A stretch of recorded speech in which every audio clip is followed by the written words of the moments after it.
नमस्कार दोस्तों, infra zone में आपका स्वागत है। आज की इस वीडियो में हम नोएडा फिल्म सिटी प्रोजेक्ट की बात करेंगे और मैंने बहुत सारे टॉपिक्स को इसमें ऐड किया है ताकि ये वीडियो इन्फॉर्मेटिव हो और इससे ज़्यादा जानकारी आपको मिल सके। इसमें कई सारे पहलुओं पर चर्चा की गई है और अंत में इससे संबंधित जो भी महत्वपूर्ण अपडेट्स हैं उन पर भी बात की गई है।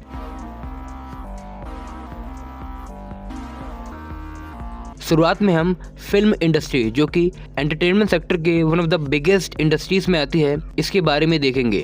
तो दोस्तों, स्टैटिस्टा के अकॉर्डिंग भारतीय फिल्म इंडस्ट्री की वैल्यू 142 बिलियन रुपए है। फिनेंशियल ईयर 2019-20 में फिल्म इंडस्ट्री की वैल्यू 183 बिलियन रुपए थी। वहीं फिनेंशियल ईयर 2020-21 में इसको सबसे ज़्यादा घाटा हुआ है। अभी भी फिनेंशियल ईयर 2021-22 में इसकी वैल्यू अराउंड 182 बिलियन रुपए पहुंची है, जो कि थोड़ा कम है 2019 से। इसके अलावा 2019 की एक रिपोर्ट के अकॉर्डिंग बॉलीवुड का वैल्यूएशन अराउंड 2.83 बिलियन डॉलर्स है। जो आंकड़े बहुत ज़्यादा एक्यूरेट तो नहीं हैं, लेकिन फिर भी हम इससे अंदाज़ा लगा सकते हैं बॉलीवुड करीब 24 से 30 हज़ार करोड़ की इंडस्ट्री है। इसमें बहुत सारे लोगों को एम्प्लॉयमेंट मिलती है। इसके अलावा इस पर कई सारी इंडस्ट्रीज़ भी निर्भर हैं, जिसमें हॉस्पिटैलिटी, ट्रांसपोर्ट, ये सभी शामिल है। सॉफ्ट पावर दोस्तों, soft power cultural, political value और फॉरेन पॉलिसी के लिए यूज़ किया जाता है। हालांकि इसका उपयोग कई सारे NGOs करते हैं और इसके तहत वो दूसरे देश में प्रोपेगेंडा भी फैलाते हैं और इसका अनुचित लाभ उठाते हैं। किसी देश की सॉफ्ट पावर छवि को बेहतर करता है, बल्कि उसकी इकोनॉमी में भी मदद करता है, साथ ही उस देश की इमेज को विश्व में प्रसिद्ध करता है। कुछ उदाहरण देखते हैं, जैसे कि जापान की एनिमे इंडस्ट्री। बहुत सारे लोगों को लग रहा होगा कि जो जापान की एनिमे इंडस्ट्री है ये एक छोटी मोटी इंडस्ट्री होगी, ये क्या ही बॉलीवुड वगैरह को टक्कर दे पाएगी। लेकिन मैं आपको जो आंकड़े बताऊंगा ये चौंकाने वाले लगेंगे। दैनिक जागरण की 2019 की रिपोर्ट के according Japanese anime industry 24 billion dollars की है और इसमें से 48% रेवेन्यू इसका ओवरसीज एक्सपोर्ट से आता है और 2025 में ये 30 बिलियन डॉलर्स की इंडस्ट्री बनने वाली है, जिसमें 60% रेवेन्यू ओवरसीज से आएगा। तो आप देख सकते हैं कि इससे कितना फ़ायदा जापान की इकोनॉमी में अभी हो रहा है और भविष्य में भी होगा। एक और उदाहरण लेते हैं कोरियन फिल्म इंडस्ट्री की, जहां की सरकार का एक पूरा डेडिकेटेड प्लान है कि कैसे उसे वर्ल्ड की लीडिंग एंटरटेनमेंट और मीडिया एक्सपोर्टर बनाना है, जो कि इसकी इकोनॉमी में बहुत ही मदद करेगा।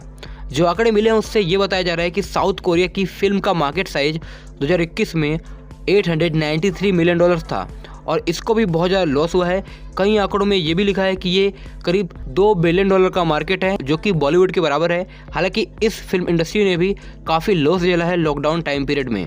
यहाँ की film industry ministry of culture, sports और टूरिज्म का ही पार्ट है। इसके अलावा इसको कई सारी अथॉरिटी के थ्रू रन किया जाता है ताकि ये बेहतर प्रदर्शन कर सके। तो दोस्तों, आपके मन में ये सवाल होगा कि मैंने इन्हीं दो देशों को क्यों लिया है। तो इन्हीं दो देशों ने एक ऐसा उदाहरण पेश किया है कि किस प्रकार इन्होंने अपने सॉफ्ट पावर को इतने तेज़ी से पूरे विश्व में फैलाया है और इसका लाभ इनकी इकोनॉमी में देखने को मिल रहा है। देखा जाए तो इन देशों की जनसंख्या बहुत ही कम है, लेकिन जो इन्होंने सॉफ्ट पावर अपनी बना रखी है विश्व भर में, इससे इन्हें बहुत ज़्यादा लाभ हो रहा है। और साउथ कोरिया तो पूरा एक डेडिकेटेड प्लान के साथ काम कर रहा है। सॉफ्ट पावर बढ़ने से न केवल वहाँ की एंटरटेनमेंट इंडस्ट्री को ही लाभ होता है, बल्कि ये इनडायरेक्टली और भी चीज़ों को लाभ करता है। एग्जाम्पल के तौर पर फिल्में, एनिमे जापान और साउथ कोरिया से बाहर गई, उसी प्रकार वहाँ की फूड समेत कई सारी चीज़ों की डिमांड ओवरसीज मार्केट में बढ़ने लगी। हालांकि ये डिमांड बहुत ज़्यादा तो नहीं थी, लेकिन फिर भी उन कंपनीज के लिए नया मार्केट अपने आप बन गया। तो ये इस प्रकार से भी लाभ कर पाती है। जब दोस्तों ये देश ऐसा कर सकते हैं तो भारत ऐसा क्यों नहीं कर सकता। भारत की भी सॉफ्ट पावर बहुत सारे देशों में मौजूद है। भारत से बनने वाली फिल्में बहुत सारे देशों में देखी जाती हैं और भविष्य में इसको और भी बेहतर किया जा सकता है। इसी को देखेंगे। भारत की बात करें तो भारत के अंदर रीजनल सिनेमा आज के समय में बहुत ही तेज़ी से बढ़ रहे हैं। भारत के 4 सिनेमास को सबसे बेहतरीन माना जाता है, जिसमें बॉलीवुड, टॉलीवुड, कॉलीवुड और सैंडलवुड है। ये 4 फिल्म इंडस्ट्री पैन लेवल पे भारत के अंदर सफल हो रही हैं। भारत की सॉफ्ट पावर हमेशा से ही central Asia, south east Asia में रही है। इसके अलावा पश्चिमी देशों में इसकी शुरुआत हो गई है, लेकिन अभी इसमें काफ़ी ज़्यादा विकास करने की ज़रूरत है। भारत के अंदर 2 सबसे महत्वपूर्ण चीज़ें हो रही हैं। पहला कि यहाँ पर जो मेजर फिल्म इंडस्ट्री थी बॉलीवुड, उसका डाउनफॉल हो रहा है और इसके अलावा रीजनल सिनेमा का राइज हो रहा है, खासकर कन्नड़ा और तेलुगु सिनेमा का। कुछ लोग कहते हैं कि यहाँ पर कुछ ही प्रोडक्शन हाउसेस हैं जिनकी मूवीज हिट हो रही हैं, लेकिन दोस्तों जो उदाहरण आज के समय में हमें मिल रहे हैं वो इसको नकार रहे हैं। उदाहरण के तौर पर कन्नड़ा फिल्म इंडस्ट्री की मूवी KGF 2 ने उत्तर भारत में सफलता प्राप्त की, जो कि एक हाई बजट मूवी थी। और इसके विपरीत एक लो बजट मूवी जिसका नाम कांताड़ा है, जो कि हिंदी में रिलीज भी नहीं होने वाली थी, उसकी कन्नड़ा भाषा में सफलता होने के बाद उसे हिंदी में रिलीज किया गया। आपको जानकर हैरानी होगी कि इसका बजट केवल करोड़ है और इसने करीब 150 करोड़ से ज़्यादा रुपए कमा लिए हैं और इसमें से 9.27 करोड़ हिंदी बेल्ट में कमाए हैं, जो कि अभी तक के आंकड़े हैं। तो दोस्तों इससे जाहिर हो रहा है कि भारतीय सिनेमा एक होता जा रहा है, लेकिन इसी बीच बॉलीवुड एक डाउनफॉल भी देख रही है, जो कि साफ साफ दिख रहा है।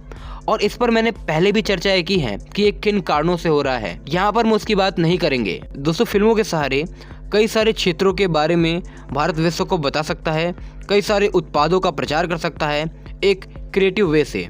किस प्रकार साउथ कोरिया की सरकार ने बनाया है कि कैसे उन्हें अपने प्रोडक्ट्स को पॉपुलर करना है विश्व जगत में, जिससे उनकी डिमांड बढ़ेगी और इनकी कंपनीज को भी फायदा होगा और इनकी एंटरटेनमेंट इंडस्ट्री को भी फायदा होगा। ये बहुत ही बड़ा डेडिकेटेड प्लान हो सकता है, लेकिन अभी इस पर किसी भी प्रकार से कोई भी काम नहीं हुआ है क्योंकि सरकार ने अभी इस पर उतना गौर नहीं किया है। तो दोस्तों मैंने ये सारी चीज़ें आपको इसलिए बताई कि आपको ये पता लग सके कि जो एंटरटेनमेंट इंडस्ट्री है ये बहुत बड़ी इंडस्ट्री है। जिस प्रकार की सोच इसमें होती है उससे लोग बहुत ज़्यादा प्रभावित होते हैं। तो यहाँ पर हम यूपी के फिल्म सिटी की बात करेंगे और पहले भी मैंने इस पर बहुत सारी वीडियोस बना रखी हैं।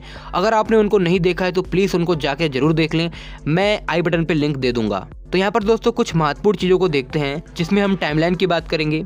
2020 में सितंबर में येडा ने इस प्रस्ताव को जीता था। किसमें टेंडर अवार्ड किए गए थे, इसके लिए कंसल्टेंट को हायर किया गया था और ये कंसल्टेंट US बेस्ड एक फर्म थी और जिसने यहाँ पर इसका पूरा एक डेडिकेटेड प्लान बनाया था। जिस अमेरिकन फर्म का नाम कॉल्डवेल बैंकर रिचर्ड एलिस, ये एक रियल स्टेट सर्विस और इन्वेस्टमेंट फर्म है। तो इसने जो प्लान बनाया था इसमें कुछ चेंजेस हुए हैं। इसके अलावा मेजोरिटी ऑफ जो लैंड एक्विजिशन होना था वो भी कंप्लीट हो गया है। ये तो दोस्तों सितंबर 2020 में ही करीब 835 एकर्स लैंड को फार्मर से एक्वायर किया गया था। बाकी जो बचा कुचा लैंड था उसको भी लगभग एक्वायर कर लिया जाएगा भविष्य में, लेकिन जो भी रिक्वायर्ड लैंड थी वो अभी अवेलेबल है। सेक्टर 21 में फिल्म सिटी लोकेटेड है और अभी यहाँ पर निर्माण कार्य शुरू नहीं हुआ है। करीब दोस्तों यहाँ पर इस साल यूपी बजट 2022-23 में 1500 करोड़ रुपये येडा अथॉरिटी ने लैंड एक्विजिशन के लिए एलोकेट करने का प्रस्ताव बनाया है। इसमें से करीब 1200 एकर्स लैंड ये एक्वायर करेगी। इसमें फिल्म सिटी का भी थोड़ा बहुत हिस्सा है जिसको एक्वायर किया जाना है।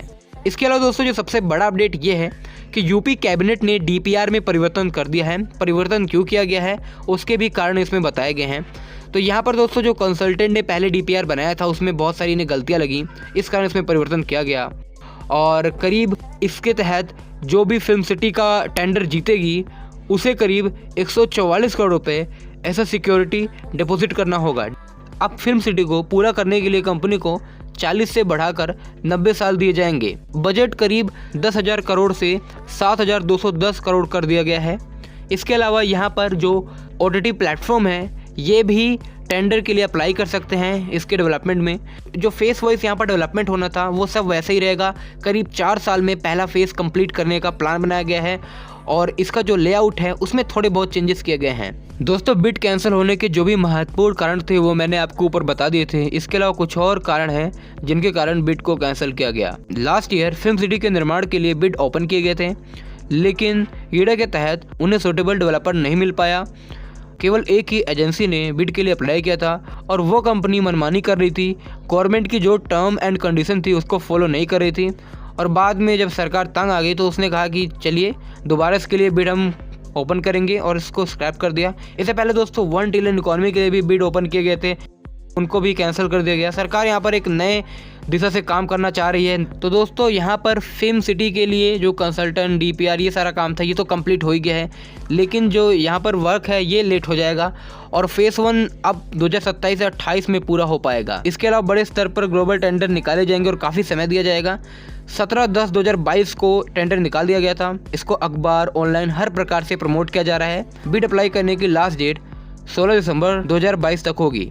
प्री बिड कॉन्फ्रेंस 7 नवंबर 2022 को ओपन की जाएगी, जहां पर ज़्यादातर कंपनीज आएंगी। दोस्तों सरकार चाहती है कि यहां पर ज़्यादा बिडर्स आएँ और सबसे बेहतरीन कंपनी से चुने इस प्रोजेक्ट को, ताकि ये बेहतर बन सके। यहाँ पर डेवलपमेंट, ऑपरेशन, मेंटेनेंस ये सारा काम रहेगा।